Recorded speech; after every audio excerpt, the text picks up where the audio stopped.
AG with a mix of curiosity and exasperation. What would you have me do? Keep negotiating? Ask them nicely to please stop kidnapping and killing our people? But sir, said the AG, the terrorists are now on foreign soil. You have no congressional approval. This would be an act of war. Now, it was the Secretary of State who objected. We're already at war with an enemy who doesn't have the decency to declare it.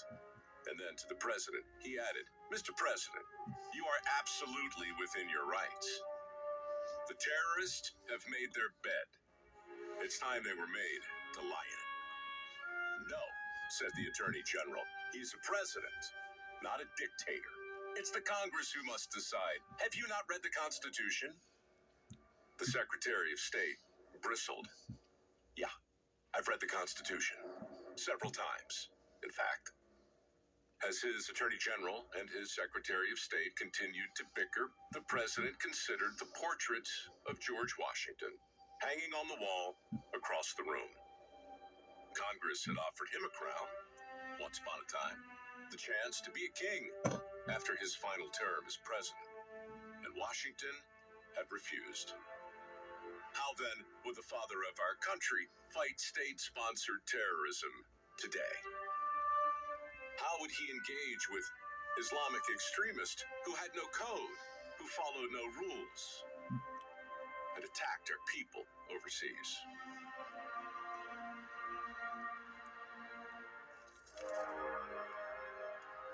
Gentlemen, enough. James, are you absolutely certain of their location? Yes, sir. They're dug in on the coast. It's a fortress, like I said, well defended, but vulnerable. O'Bannon's been briefed. His team is ready. Just sign the order, and we'll put the terrorists down once and for all. But, sir, said the AG, what about the Congress? Levi? You're a good man, and a fine Attorney General. But you're dismissed. But, sir, you can let yourself out. The AG huffed and left the Oval Office, slamming the door so hard it caused the portrait of Washington to shudder on the wall. The president glanced again at the face of Washington and saw what he always saw staring back at him. Resolve. Turning back to his Secretary of State, he asked one more question. James, how confident is O'Bannon? Supremely confident, sir. And how large is his team? 8 men, sir. All Navy.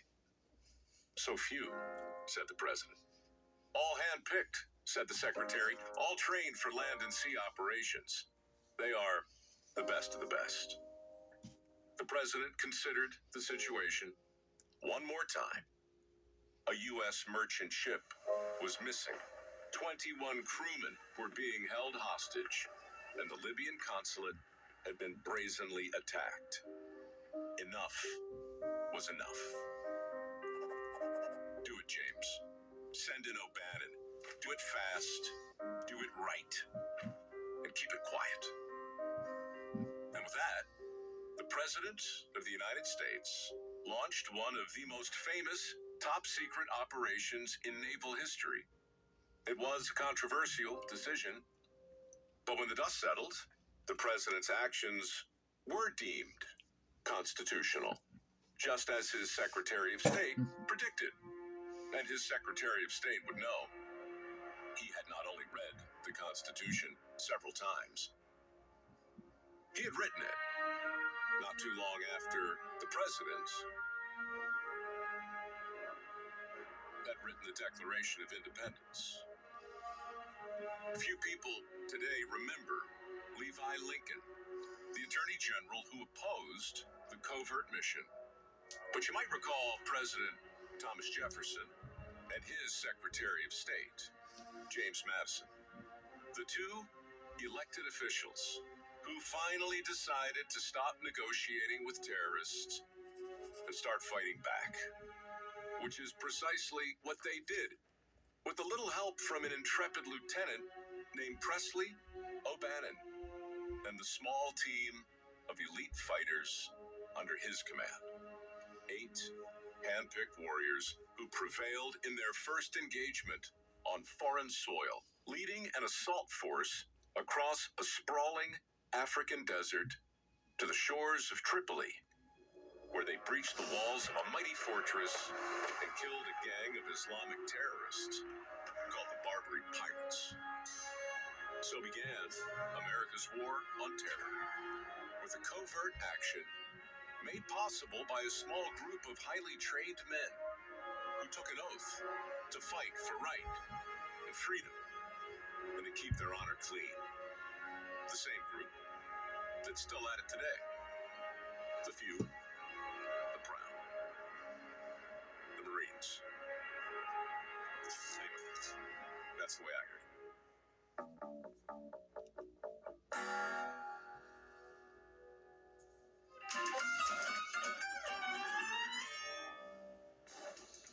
I have to start by saying, Mike, you wrote that story. Uh-huh.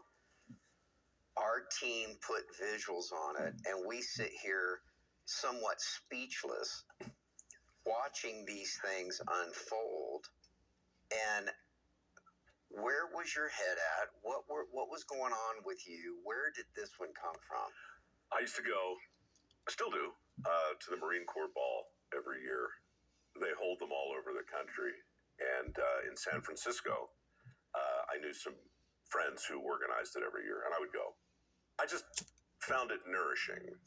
You know, it's to sit in that old theater, smell the mothballs of people breaking out their tuxes for the first time in a year or whatever, and the oldest Marine on stage and the youngest Marine, and they cut the cake. And they cut the cake one year with a sword, a peculiar kind of sword. And I asked one of the guys after the dinner. These are long evenings, by the way, you know, and you wind up sitting down and swapping stories, and it's so flattering. Like when these Marines tell you that they were watching Dirty Jobs over in Fallujah, I mean, it's very difficult to know, you know, how to respond to that. But I asked the guy about the sword that they used to cut the cake, and it was called a Marmaluke, and it was the same sword now that most Marines carry, and it was the sword that was issued to Presley O'Bannon as a thank you after he led that first assault. So that evening, I went home to read more about O'Bannon, and it was just in the back of my mind. Watching it, though, Matt, honestly, it's gratifying when the headlines catch up with your stories, and it's humbling when your stories catch up to the headlines. And there are lots of moments in that story, which, by the way, again, your team just knocked it out of the park. I don't know when people are going to be watching this or what state the world's going to be in, but terror is still going to be with us. And people in power are still going to be called upon to make really tough decisions. And eggs are going to be broken, and feathers are going to be ruffled, and we're going to overreach, and we're going to mess it up, and we're going to be second-guessed. That's as it's always been. And the idea that the war on terror actually started with a bunch of pirates, and the idea that the conversations that were happening in the White House once upon a time are not so different than the ones that are happening today, I think it's interesting. Our story that we chose to tell today, this is a gut check kind of thing. In as much as this story, I think, was very cleverly told, and we took a little poetic license and ramped at the end to show that we were really at a different time and place. But this matters to you. You wrote this.